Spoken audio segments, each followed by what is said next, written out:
আপনি জানতে চেয়েছেন, বাবা মা যদি মেয়েকে চাকরি করানোর জন্য বিয়ে দিতে অপারগ হন,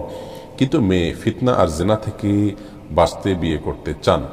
পরিবার কিছুতেই রাজি না, এখন এই মেয়ের কি করা উচিত? যদি আল্লাহ মাফ করুন মেয়ের বয়স কম হয়ে থাকে, ম্যাচুরিটির অভাব থাকে, তিনি সিদ্ধান্ত নিলে সিদ্ধান্ত ভুল হতে পারে, তার জীবনের জন্য বা বিপদ হতে পারে, সেই রকম পরিবেশ যদি হয় তাহলে সেক্ষেত্রে গুনাহে লিপ্ত হতে পারেন এরকম পরিবেশের কথা বলছেন। এরকম যদি পরিস্থিতির মুখোমুখি হন তাহলে সেই পরিস্থিতি থেকে দূরে সরার চেষ্টা করবেন, অর্থাৎ অভিভাবকদের উপর নিজের বিষয়টাকে ন্যস্ত করবেন এবং তার মধ্যেই তার জন্য কল্যাণ নিহিত আছে। নিজে নিজে সিদ্ধান্ত নিয়ে বিপদের মুখে পড়ার সম্ভাবনা রয়েছে অনেক বেশি, সেই জায়গা থেকে সরে আসা উচিত।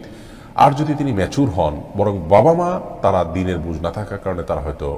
দেরি করছেন বিবাহের বিষয়টি, অথবা তারা দিনদার পাত্র পছন্দ করছেন না, তারা শুধু পয়সা করি দেখছেন, কিন্তু মেয়ের মধ্যে দিনের বুঝ আছে আলহামদুলিল্লাহ,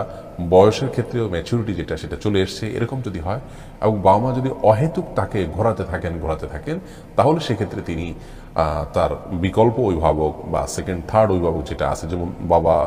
গাফিলতি করলে বড় ভাইকে অভিভাবক বানিয়ে, বা বড় ভাইও যদি গাফিলতি করেন চাচা দাদা তাদের কাউকে অভিভাবক বানিয়ে, এদের কেউ যদি আপনার তার বিষয়টি না বোঝেন এবং তারা কেউ যদি দিনমুখী না হন এবং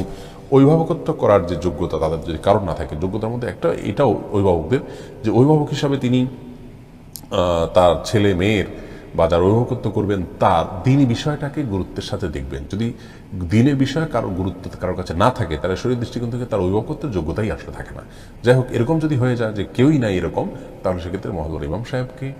বা দিনই কোনো প্রতিষ্ঠানের দায়িত্বশীলকে তাদের কাউকে অভিভাবক বানিয়ে বিবাহ করতে পারেন জেনা থেকে বাঁচার